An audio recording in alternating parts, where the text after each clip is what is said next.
peuvent être gagnés que s'il y a vraiment, je vais dire, une espèce de consensus d'une équipe pédagogique précise, dans une option précise, autour de ce mini-projet, de cette sortie au sens large. S'il n'y a ne fût-ce que quelqu'un pour dire « Ah ouais, mais ça ne sert à rien, hein, tout ça. Quoi hein l'enfant, enfin le jeune, se retrouve dans une situation d'injonction paradoxale. Et sur quel pied doit-il danser, lui, par rapport à ça? En tant que spectateur, oui, on est juste dans la rencontre. Je pense qu'il faut, mais c'est pareil pour un adulte, il faut à un moment donné qu'on soit dans un spectre où on est prêt à recevoir quelque chose. Ce n'est pas quelque chose qui se prépare nécessairement. Voilà, j'entends une phrase, je lis un texte, je reçois un spectacle et tout d'un coup, pour des raisons qui sont liées à mon histoire personnelle, ça résonne dans ma tête et ça me fait prendre conscience d'un certain nombre de choses, ça me fait avancer. Donc ça, c'est un aspect des choses. Pour ce qui est de la pratique, donc par rapport aux cours que je donne, là oui, je pense que s'exprimer, quel que soit le biais par lequel on le fait, ça me permet de me découvrir. Picasso a dit, on ne fait jamais que des autoportraits. Je pense que des personnes plus timides, comme moi, peuvent vraiment s'épanouir avec l'art, de par les exercices qu'on fait, ou simplement un spectacle comme ça. Ça peut être un obstacle pour certains, mais on apprend à le surmonter. Donc oui, ça nous construit. Toutes ces disciplines m'ont appris à me découvrir dans différents aspects, comme le dessin. Je ne savais pas que je pouvais dessiner les gens comme ça, ou la musique, je savais pas que je pouvais garder 2-3 secondes à un rythme aussi régulier, enfin voilà, ou même chanter, je ne savais pas que je pouvais faire toutes ces choses-là.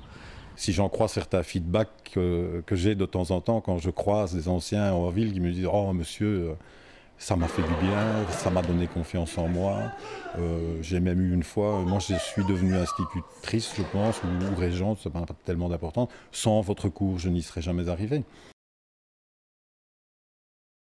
On avait été voir une exposition sur la culture hindoue, de la religion en fait. En fait, ça m'avait complètement surpris, je savais pas du tout que ça fonctionnait comme ça. Toutes les seules références que j'avais à l'époque, c'était les religions monothéistes d'Europe ou même la mythologie, mais voilà, c'est pas la même chose. Et tout ça, ça m'a fait voir les gens d'une autre manière. En fait, les cultures peuvent être bien différentes, plus qu'on ne le croit, et c'est jamais forcément une mauvaise chose. Moi, je suis certain que c'est le fait que les Américains ont peur de l'autre, de l'étranger, de l'inconnu, qui les pousse à élire Trump. Alors que, c'est un peu paradoxal parce que d'une certaine manière, la société américaine produit énormément de culture, mais on dirait qu'ils ne sont pas capables de l'utiliser de la bonne manière. Ils ne se donnent pas les outils de comprendre cette culture pour comprendre l'autre. Ce serait dommage si l'école devenait un entonnoir où on standardise effectivement les modes de pensée et d'agir de tout le monde. Il faudrait au contraire, me semble-t-il, permettre à tout un chacun de conserver ses particularismes. La grosse difficulté, évidemment, c'est de faire en sorte qu'on se respecte. On respecte ses particularismes. J'ai un élève cette année dans une classe qui vient du Pakistan, il est arrivé récemment. Et vous savez ce qu'il écoute comme musique ? Du rap. C'est une tragédie. Enfin, je veux dire, j'ai rien contre le rap en tant que tel, mais cette espèce de standardisation du mode musical de jeunes, là, on voit les effets, à mon avis, à mon sens, pervers d'une certaine mondialisation. Moi, j'écoute pas le gros rap de gros dur où ils disent des gros mots tout le temps.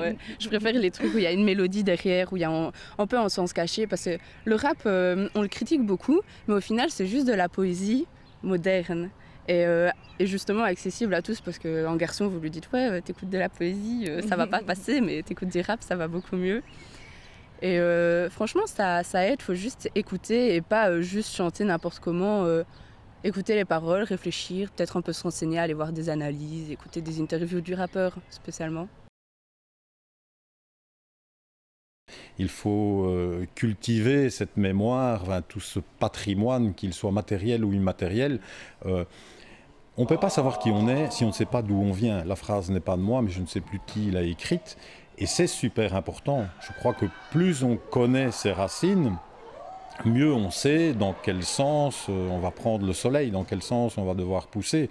Si j'ai pas de racines, je peux tout me permettre quelque part. Si on parle je veux dire, de ce peuple allemand cultivé, enfin les dignitaires, on peut penser qu'il l'était, mais ça veut dire aussi qu'une œuvre n'existe pas en tant que telle, elle existe à partir de l'interprétation que je peux en faire. Donc la littérature, par exemple, oui, je peux interpréter un livre de 36 000 façons. On sait comment Hitler a compris Wagner. On ne va pas parler de Nietzsche puisque ce n'est pas vraiment un artiste, mais il l'a quand même aussi franchement dévoyé. Je réfléchis sur la matière que je rencontre. J'essaye plus ou moins de trouver des solutions, et je me rends bien compte que parler n'est pas suffisant. Ce n'est pas suffisant, et à la limite, si c'est pour en parler, encore faut-il en parler convenablement. Tout le monde ne peut pas changer grâce à une peinture, un texte ou quoi, parce que ça dépend de la sensibilité de chacun. Mais il y a beaucoup, pour moi, il y a plus de personnes qui sauront être touchées par une peinture, un dessin, parce que c'est pas quelque chose de direct, c'est quelque chose qui est sous-entendu. Alors je crois que ça va pas changer, ça va pas instaurer la paix, le fait de faire des chansons sur des sujets durs, mais en tout cas ça peut réveiller et dans notre esprit comment faire, comment réagir, comment réfléchir, et surtout chez les plus jeunes. L'art a toujours été subversif. L'artiste est toujours celui qui a remis en question la société en premier, à travers toute l'histoire. Alors bien sûr, ça fait toujours un peu peur, mais et c'est ça peut-être le fondement le plus important sur lequel il faut travailler. À quoi bon avoir peur? Ça ne sert à rien, la peur. Alors, elle peut l'être, justement, si la peur paralyse, si elle bloque la créativité. Parce que je pense que la démocratie a besoin de reproduction, mais a besoin aussi de transformation, de renouvellement. Et le renouvellement se fait quand quelqu'un, justement, apporte du nouveau. Et donc, quand on est capable de transgresser. Et donc là, la peur, si elle paralyse la créativité, donc elle peut être une menace pour la démocratie. Mais je dirais également que la peur peut aussi jouer un rôle positif, parce que la peur nous rend consciente de notre fragilité, nous rend consciente qu'on n'est pas autosuffisant et qu'on a toujours à apprendre des autres. Et donc la peur peut justement nous permettre d'aller chercher de l'aide et de créer du lien. Et je pense que la démocratie doit être également un lieu qui crée du lien.